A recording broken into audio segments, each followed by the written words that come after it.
Fletcher, when we're talking about cities, I've been reading reports and I see megacity and urban and city ministry. Can you help us understand this terminology a little bit about what we're talking about? I'd mentioned before in the previous section that demographics, of course, define city. That's one aspect of it. The United Nations defines a city as being 20,000 people or more. But that's only one aspect of it. You can have 20,000 people, very low density, and you don't have a city, okay? So there are many other aspects that need to be taken into consideration. There are two terms that I'd like to define. One is urbanism, and the other is urbanization. Urbanization is kind of the statistical movement of people into the city. It looks more at the numbers. Urbanism is much more related to what in anthropology we might talk about a way of life. What does the city do to us to change the way in which we value things, the way in which we act out our values within the city, the life cycle of the city, and so forth. You know, in the urban areas, in the rural areas, you find that people have certain rhythms. Rhythm depends upon the seasons of the year. It depends upon, for instance, the day and night cycles. All of that pretty well disappears in the city. And you've got what we might talk about nocturnal animals. These are the people who live at night. It's a very different kind of a group of people than the diurnal animals, human beings, that work in the daytime. But all of this is going on in the city at the same time. And so the way in which life is lived in the city is very different than the way in which life is organized in small town and in rural areas. So urbanism is the lifestyle of the city. It's the intangible kinds of things that are not measured so much statistically, but certainly describe the uniqueness of what it means to live in the city. A number of years ago, when I was working on my dissertation, I sent out a questionnaire to 540 people or so who were noted around the world in the area of urban ministries. And I asked them to define what to them the city was, what urban was. And I gave them 7 different options, and they looked at those options, and then I put together a composite definition. I'd like to read that definition to you if I could. This is what I came up with. And this is not scientific, but it is a definition that I think kind of covers most of the bases of the people that responded to my particular questionnaire. A city is an agglomerate social organism. It's not an organization. It's something very lively. It's an organism containing a population of at least 20,000 people in a relative density, you've got to have the density, that packages a critical population mass necessary for spawning a variety of value systems. So the value systems in the city are distinct, lifestyles are distinct, and power constellations. In the city, you've got power centers. And so you've got the power center of education. You got the power center of politics. You got the power center of economics. The city is filled with these power centers. Cities are particularly receptive to and instrumental in creating innovation and change. It's the city that kind of leads in the changes for not just the city, but for entire nations. But they're always one step ahead of the changes that take place. With this capacity for change is introduced various kinds of dysfunctional effects. When things are changing very rapidly, you've got winners and you've got losers. And the result of that is that there's lots of dysfunction. And so you've got cultural dysfunction, you have sociological dysfunction, economic dysfunction, psychological dysfunction, and even spiritual dysfunction along the way. Many good things come out of this, but there are people who kind of fall in the cracks in each of these areas. Therefore, urban is not confined to the inner city. And I want to make this point because I'm afraid that, at least in North America, when you say urban, people think of the ghetto in the city. Right. And that's all they focus on. We've got to have a much bigger definition of what urban is, because what we call the ghetto, in some sense, is a result of what happens around it. And so it's symbiotic. There is a relationship between all the sectors of the city that make some areas successful and other areas less successful. And so urban is not confined to the inner city, the ghetto, or what we might call the hood, but represents the entire community as an organism or a body operating with its many systems, kind of like the human body. When Paul talks about it to the Corinthians, he's talking about the seemly parts, the unseemly parts, and so forth. The city can be seen as, in some sense, a body. And there are certain parts of the body that are dysfunctional, other parts that seem to be quite successful, but they are all interrelated. I suggest this because we have the idea that the suburban church is successful, the inner city churches struggle, but we need to understand that there must be relationship between suburbia and inner city for the health of both groups. And so I throw that out there. And so the city must be seen as an entire community or an organism or a body operating with its many systems.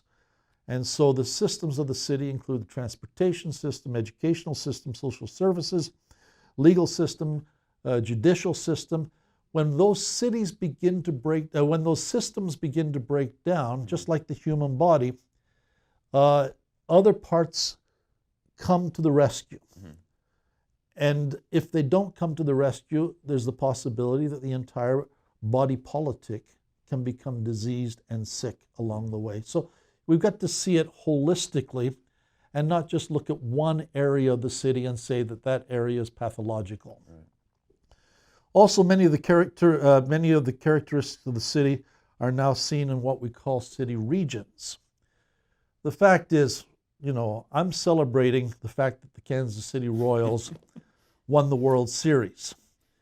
But that is not a city team. Right. It is an entire region. And that region stretches 250, 300 miles, maybe even more, all the way around, because the city itself, the TV stations, the media, the economy, has its tentacles spread all the way around. And so the health of an entire region is dependent upon the health of the city itself. And so we've got to look at not just the city, but how the whole area is affected. For instance, I had the opportunity of preaching in Washington, D.C. in Capitol Heights in a black church. And when I walked around that community, it's not far from the Capitol building, when I walked around that community, I saw boarded buildings, I saw pregnant girls, I saw graffiti on the wall, I saw lots of damaged buildings, the malaise of what inner city represents. Right. Several years later, I preached for the same pastor who is now pastoring in small town Pennsylvania, what used to be a mining community. It's an all-white community. It's not a black community. And as I walked around that community, what did I discover? I discovered boarded up buildings, graffiti on the wall, pregnant girls, exactly the same malaise as what I saw in the city. So when we stereotype the city itself, the influences of the city extend way beyond into the city regions, the value systems, and the malaise of the city. So we need to also look at city regions. Though Urban ministry is seen as a separate field of study by many Christian institutions. The lessons discovered may have application in many environments that are not necessarily characterized as urban. The lessons we learn as we study the urban environment will have implications for all ministries. And so that's one of the reasons why I get excited about teaching urban ministries, because I think I'm teaching more than just urban ministries. Indeed, in the future, there may not be urban mission because most people will be found in the cities, and the same issues will be issues in many other places. Let me just look at some of the other terms that are used when people are looking at the city. One is what we call metropolitan statistical areas. That is MSA. Now remember, cities have their own internal political arrangements where you elect a mayor, your council, and so forth.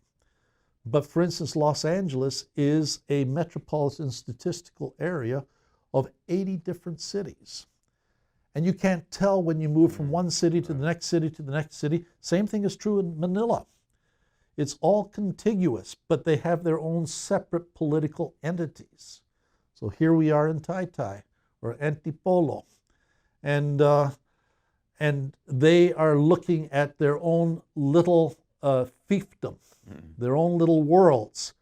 And so politically it becomes very difficult to look at some kind of a common economic, social responsibility for the whole, because you've got all these separate entities along the way.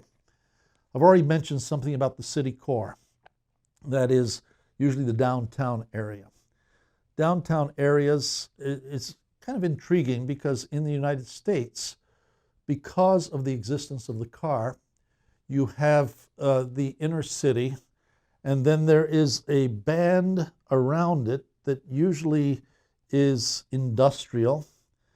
And then you've got kind of the market areas beyond that, and then you got the suburbs. And the suburbs, for the most part, in North America are considered the place of flight, where people have moved out into these residential areas.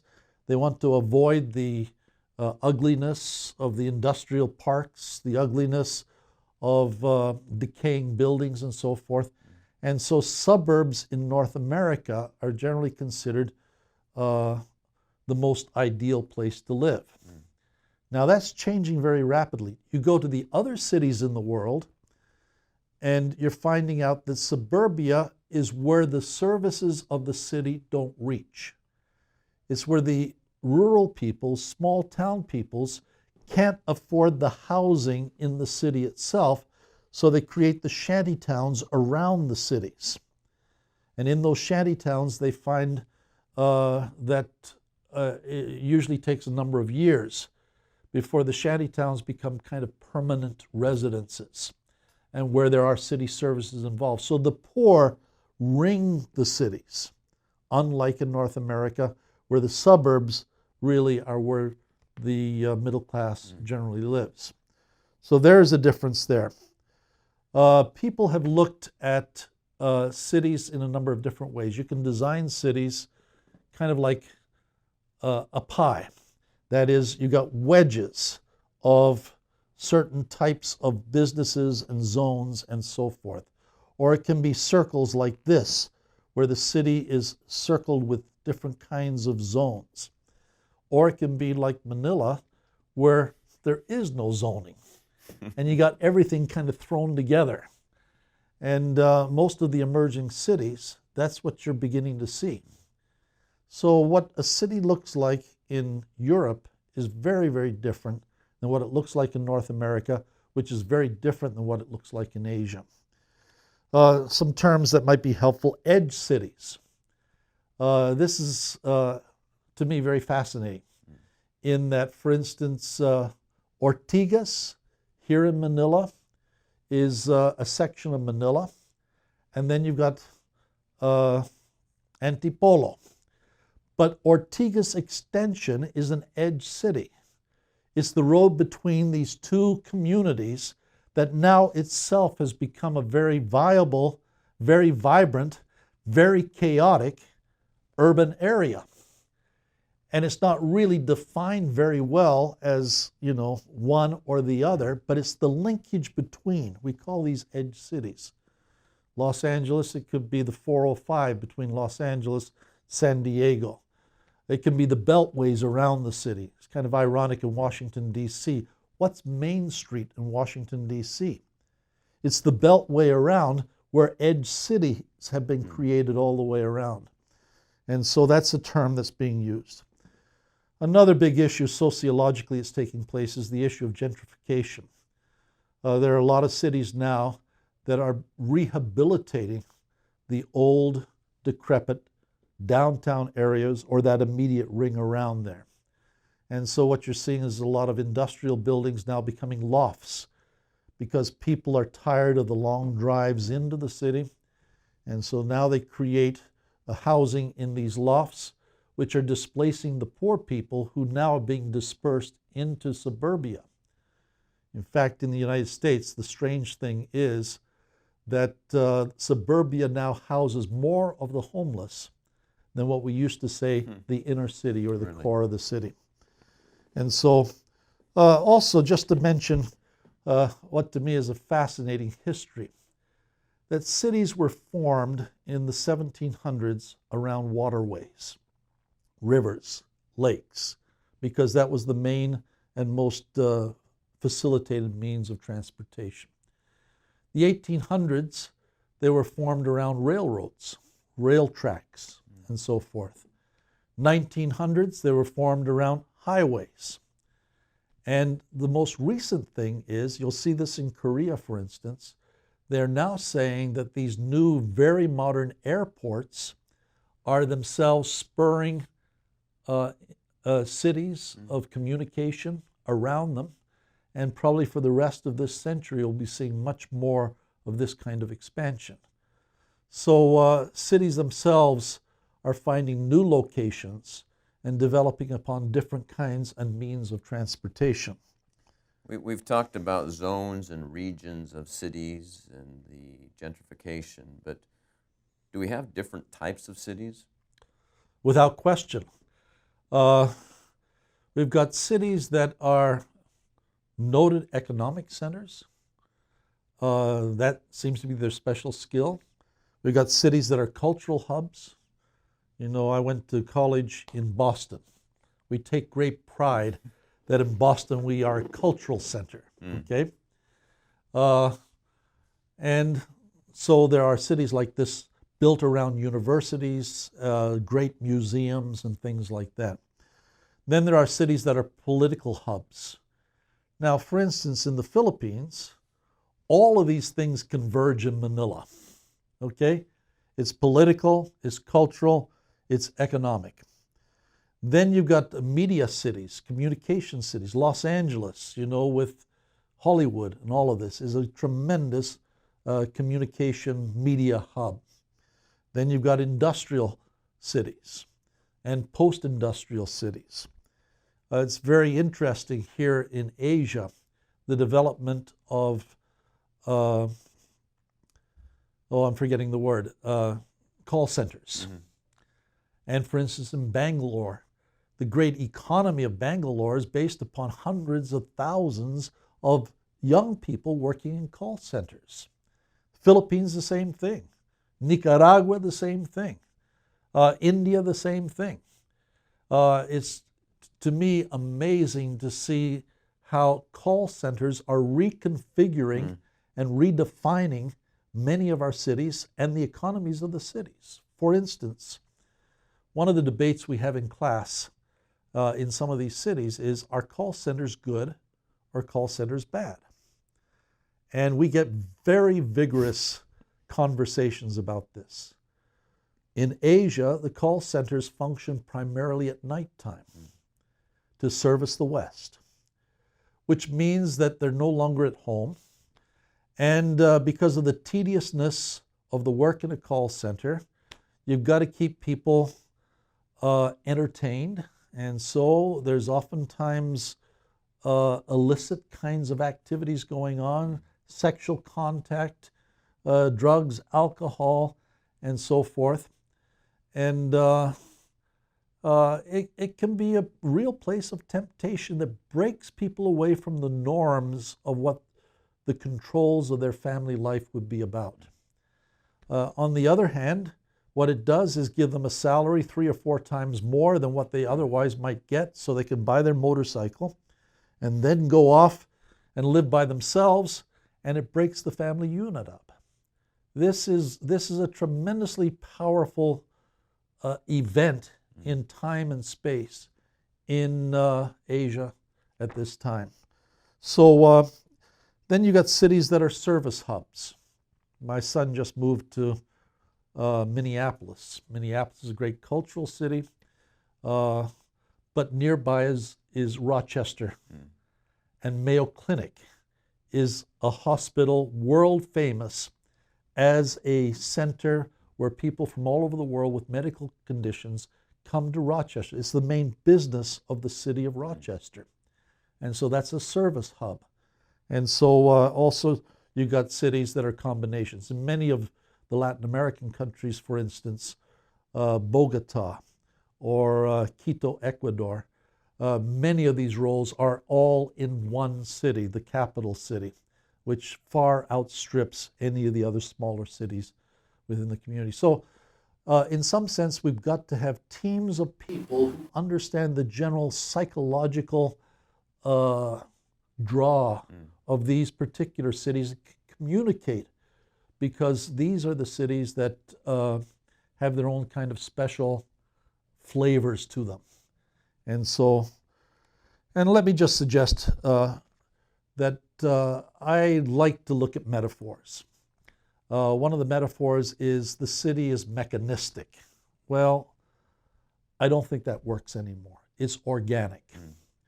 There are mechanistic elements to it, but we've got to see it as a living organism, dynamic, and so forth. Another metaphor I'd use is the city as jungle. I use this in Los Angeles, for instance, that in downtown Los Angeles, we've got something called Bunker Hill.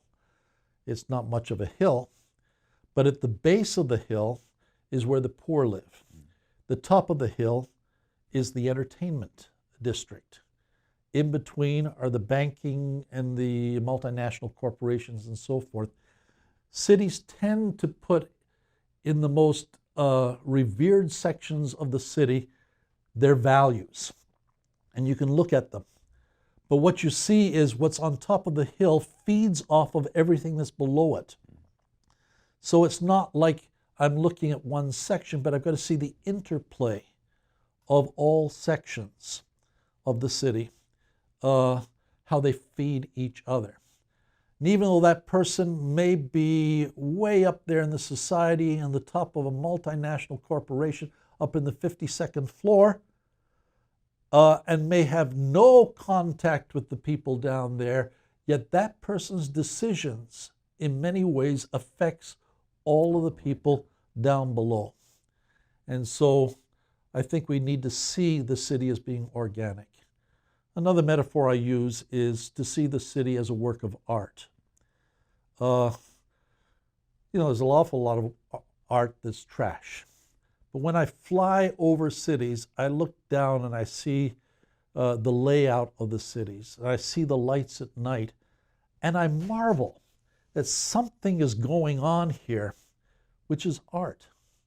And it's the composite of all the life of all the people that's there. And I am amazed that it functions at all.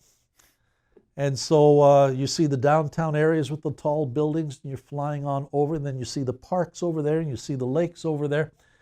And it's not like one person designed all of this, but we're all engaged in the artwork of a city at some level. So these are some of the things that I see in the city sociologically and definition-wise that I think we need to be alerted to. We need to exegete the city just as much as we exegete the Bible and bring the two together.